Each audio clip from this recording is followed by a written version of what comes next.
Baik lagi dengan gua Gian dan welcome to Breakdown. Dan sekarang gue mau bahas film yang berjudul Ant-Man and the Wasp. Hang on. Great job back there. Thanks. Are you gonna say the same thing to me? Good job. Thank you.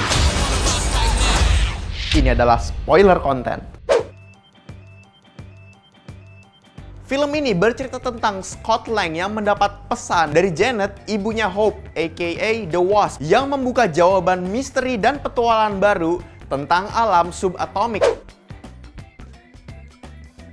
Secara garis besar, yang bikin film ini menurut gua sangat menarik karena di sini terdapat action pack kejar-kejaran heist movie dengan komedi situasional yang menurut gua sangat smart. Nah, ayo kita bedah dulu nih dari sisi komedinya, karena komedinya sendiri itu udah jargon bahkan dari film Ant-Man yang pertama. Jokes dalam Ant-Man selalu diawali dengan planting plot, ditambah dialog yang membuat sebuah disiplin dari Marvel Cinematic Universe, di mana situasional comes first, terus baru komedinya.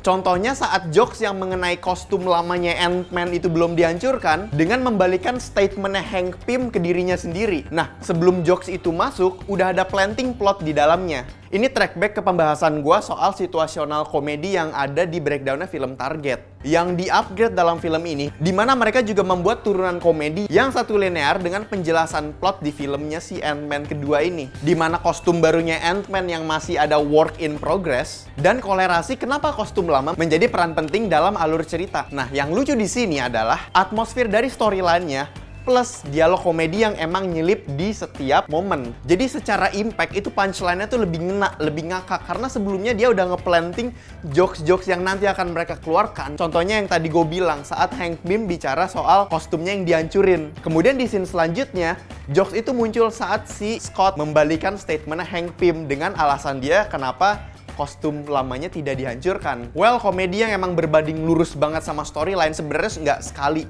dilakukan oleh MCU. Lu juga bisa ngeliat itu kental banget, ketara banget di filmnya Thor Ragnarok. Nah, secara kebutuhan pun jadi terlengkapi. Penonton yang emang menanti storyline dari si Ant-Man-nya itu, dan penonton yang emang kurang begitu mengikuti MCU tapi ingin dihibur secara komedi. Dua-duanya tuh terpenuhi di sini. Film Ant-Man dengan smooth-nya dia menggunakan recycle jokes yang sebenarnya udah ada di Ant-Man 1 dan sesuai dengan kebutuhan installment-nya yang kedua. Contoh pas adegan Truth Serum dan adegan yang paling dinanti-nanti, yaitu penjelasannya si Louis.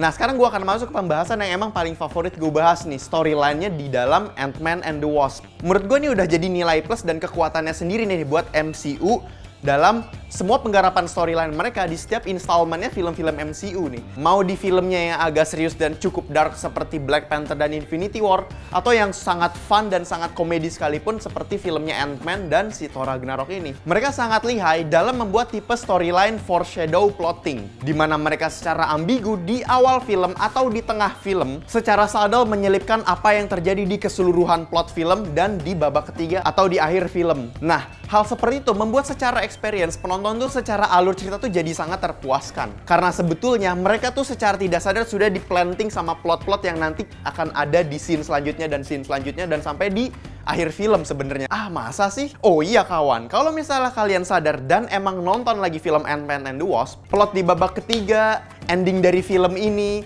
sehingga bahkan sampai reason kenapa ibunya Hope, si Janet, memiliki kekuatan yang emang menjadi resolusi untuk konfliknya si Ava, itu semua udah di-planting di adegan presentasi kelasnya Bill mengenai quantum energy dan quantum mekanik, di mana kedua hal itu yang saling ekstrak satu sama lain, juga behaviornya. Kalau misalnya kalian perhatiin apa yang diomongin oleh Dr. Bill di presentasinya, itulah yang dinamakan smart script writing, karena tidak ada adegan useless. Kalau misalnya emang adegannya itu adalah diskusi kelas dan emang di situ ada tokoh yang sangat penting, di sini yang dilakukan penulis naskah adalah dia melihat opportunity untuk ngasih planting dari seminar. Makanya seminarnya itu berhubungan dan ada kolerasinya erat dengan plot film dan emang sebab akibat dan reasoningnya tentang film ini, yaitu tentang basically yang nanti akan kalian lihat di akhir film. Jadi tuh semua adegan udah ditulis dan didesain sesuai dengan purpose-nya di dalam plot film. Dari seminarnya si Bill dan adegan di ruangan si Bill sendiri, penonton tuh sebenarnya udah dikasih planting penting. Satu, penonton akan melihat perjalanan subatomik yang nanti akan disodorkan lagi.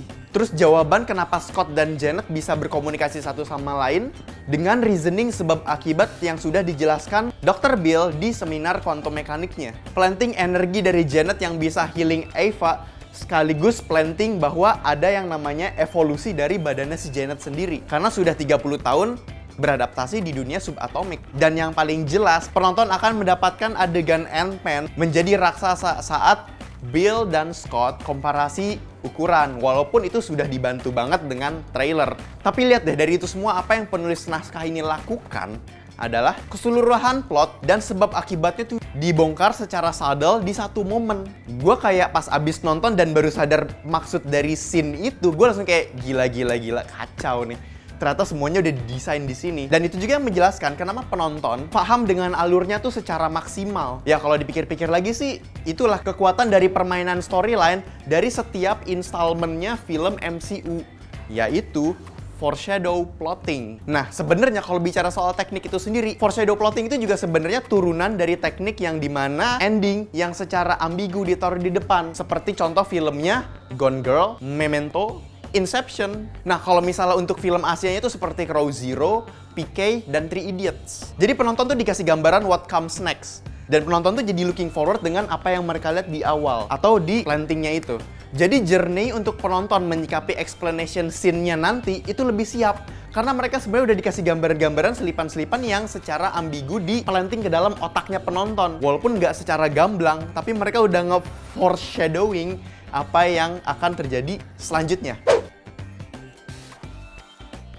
Kita ada Paul Rudd sebagai Scott Lang atau Ant-Man, Evangeline Lilly sebagai Hope Van Dyne atau The Wasp, Michael Pena sebagai Louis, Walton Goggins sebagai Sonny Burch, Michael Douglas sebagai Hank Pym, Michelle Pfeiffer sebagai Janet Van Dyne.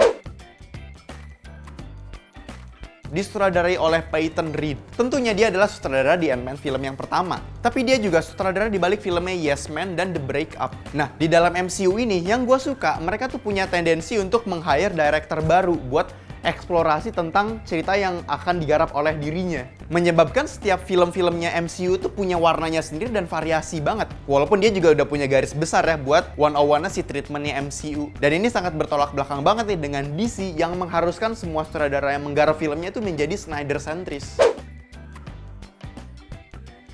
Untuk hasil akhir, film ini gue kasih 8 dari 10. Karena selain emang film ini komedinya situasional banget, hal yang bikin gue amazed dengan film Ant-Man and the Wasp atau film MCU pada umumnya adalah penyikapan mereka saat foreshadow plotting di dalam alur ceritanya mereka. Jadi tendensi yang biasanya dibikin oleh film lain di mana ada kesan you think you know but you wrong. Nah, kalau misalnya disiplinnya di MCU ini adalah you think you wrong, but you right. Kecuali Infinity War, makanya semua penonton dari Marvel itu sangat kaget saat Infinity War menggunakan hasil akhir yang terlalu dark buat Marvel. Dan yang kocak buat penutup gini sih. Gue tuh pas nonton sebenarnya agak heran kenapa banyak dari para penonton di sini tuh bingung dengan timeline-nya si Ant-Man and the Wasp ini. Jadinya para polisi-polisi Marvel tuh jadi melakukan tugasnya lah, menjelaskan ke temen-temennya yang emang nggak ngerti ini timeline-nya di mana sih. Mungkin gue akan membantu sedikit soal timeline-nya Ant-Man and the Wasp. Jadi spoiler alert nih, pas adegan si Ant-Man tidak dibalikan lagi ke dunia nyata, itu kan semuanya menjadi abu. Itu menurut gue cukup direct bahwa itu adalah saat waktu akhir dari Infinity War. Which mean itu adalah penjelasan kenapa si Ant-Man tidak ada di Infinity War. Karena dia ada di dalam tahanan rumah karena perlakuan dia di Civil War yang naasnya ketangkep. Jadi dia nggak boleh keluar dari rumah, karena kalau dia keluar dari rumah dia akan dipenjara 20 tahun. Yang dimana di situ menarik kesimpulan juga ke sedikit kekurangan di film ini, karena di sini juga ada sebuah journey yang sudah dibuild tentang perjalanan action-packed heist movie dengan komitmen untuk menyelamatkan si Janet Van Dyne. Dimana itu warna filmnya itu fun, seru, sensasional seperti Thor Ragnarok.